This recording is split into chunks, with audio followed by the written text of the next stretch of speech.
Iran के हमले के बीच मिडिल ईस्ट में तनाव गहराया हुआ है। 13 अप्रैल को ही आधी रात को ईरान की तरफ से इजराइल पर ताबड़तोड़ ड्रोन अटैक किए जाते हैं, जिसमें 300 से ज़्यादा तरह के ड्रोन हमले थे। इसमें किलर ड्रोन, बैलिस्टिक मिसाइलें और क्रूज मिसाइलें शामिल थी।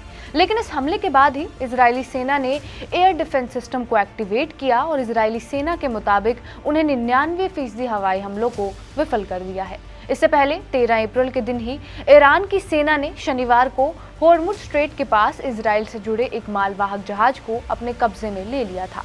जहाज पर चालक दल के 17 भारतीय सदस्य सवार थे। पुर्तगाली झंडे वाले जहाज MSC एरियस पर सवार भारतीयों की रिहाई सुनिश्चित करने के लिए भारत ईरान के संपर्क में है। लेकिन इजराइल ने ईरान पर यह हमला क्यों किया और इस बढ़ते तनाव से भारत को क्या नुकसान पहुंचेगा? भारत के ईरान और इजराइल के साथ कैसे रिश्ते हैं जो इस तनाव की वजह से खतरे में आ सकते हैं, ये सब हम आपको बताएंगे इस वीडियो में। नमस्कार, मेरा नाम है रिया शर्मा और आप देख रहे हैं TV9 डिजिटल।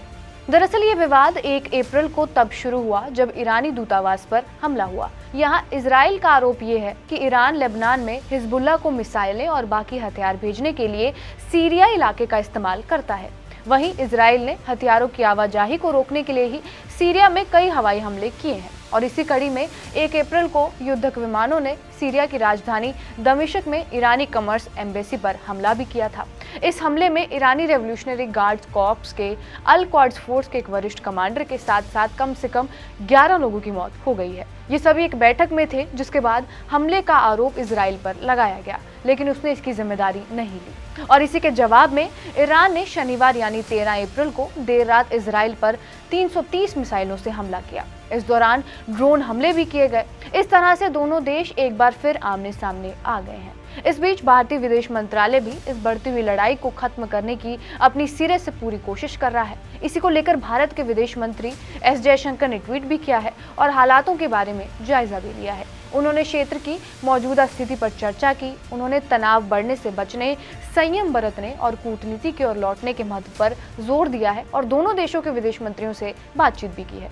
अब हम आपको ये बताते हैं कि भारत क्यों नहीं चाहता कि ये तनाव आगे और बढ़े। दरअसल भारत के ईरान और इजराइल दोनों के साथ अच्छे रणनीतिक संबंध है और बहुत सालों से भारत दोनों देशों के साथ अपने संबंधों के बीच संतुलन बनाने में सफल रहा है। लेकिन अगर ईरान और इजराइल के बीच तनाव बढ़ता है तो किसी का एक साथ बनाए रखना भारत के लिए मुश्किल हो जाएगा। अब हम आपको एक एक करके भारत के साथ दोनों देशों के संबंधों के बारे में बताते हैं। सबसे पहले इजराइल 1947 में बन गया था, लेकिन भारत ने 1952 तक उसके साथ राजनयिक संबंध स्थापित नहीं किए। इजराइल भारत की हमेशा मदद करता रहा है। 3 मई 1999 को कारगिल के द्रास सेक्टर में पाकिस्तान के सैनिकों की ओर से घुसपैठ की गई। इसके जवाब में ऑपरेशन विजय की शुरुआत की गई। हालांकि तब भारतीय सेना के पास ऐसे एडवांस मिलिट्री और टेक्निकल चीजें उपलब्ध ही नहीं थी जो पाकिस्तानी सैनिकों के बंकर को लोकेट करके तबाह कर सके। भारत ने पूरी दुनिया से मदद मांगी, लेकिन तब सिर्फ इजराइल भारत की मदद के लिए आगे आया था। इजराइल ने जरूरी हथियारों को समय पर पहुंचाया। इतना ही नहीं, इजराइल ने अपनी मिलिट्री सैटेलाइट के जरिए पाकिस्तानी सेना की स्ट्रैटेजिक लोकेशन की तस्वीरें भी दी। और इजराइल भारत का सबसे बड़ा डिफेंस के उपकरण खरीदने वाला देश भी है। यानी एक तो जंग में भी इजराइल का साथ भारत को मिला और वहीं डिफेंस के उपकरण खरीदने वाला देश भी भारत ही है, इजराइल से सबसे बड़ा। पिछले 10 सालों में भारत ने इजराइल से 290 करोड़ रुपए के सैन्य हथियार निर्यात किए हैं। इसमें रडार, ड्रोन, मिसाइलें जैसी कई चीजें शामिल है।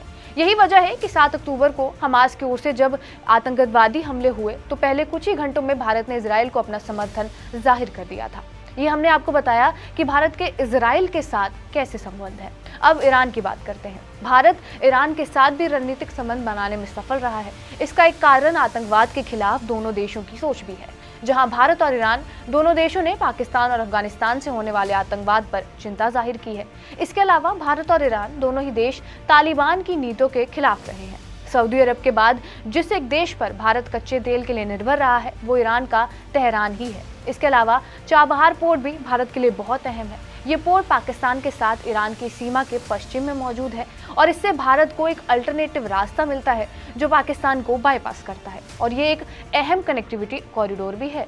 चीन द्वारा बेल्ट एंड रोड इनिशिएटिव के हिस्से के रूप में पाकिस्तान में ग्वादर बंदरगाह को डेवलप करने के बाद जो एक पोर्ट भारत के लिए सबसे ज्यादा जरूरी है वो चाबहार ही है। भारत की कंपनियां भी इजराइल और ईरान दोनों में काम कर रही हैं। इसके अलावा इजराइल में लगभग 18,000 भारतीय और ईरान में लगभग 5,000 से 10,000 भारतीय हैं और लगभग 90 लाख लोग खाड़ी और पश्चिम एशिया क्षेत्र में रह रहे हैं और काम भी कर रहे हैं। ऐसे में अगर इन दोनों देशों के बीच में किसी भी तरह का तनाव पैदा होता है तो इस क्षेत्र में रहने वाले भारतीय समुदाय के लिए खतरा पैदा होगा। इन सभी कारणों की वजह से भारत यही चाहेगा कि वो ईरान और इजराइल के बीच बढ़ रहे तनाव को कम कर सके ताकि दोनों देशों के साथ द्विपक्षीय समझौते और संबंध एक जैसे बने रहें।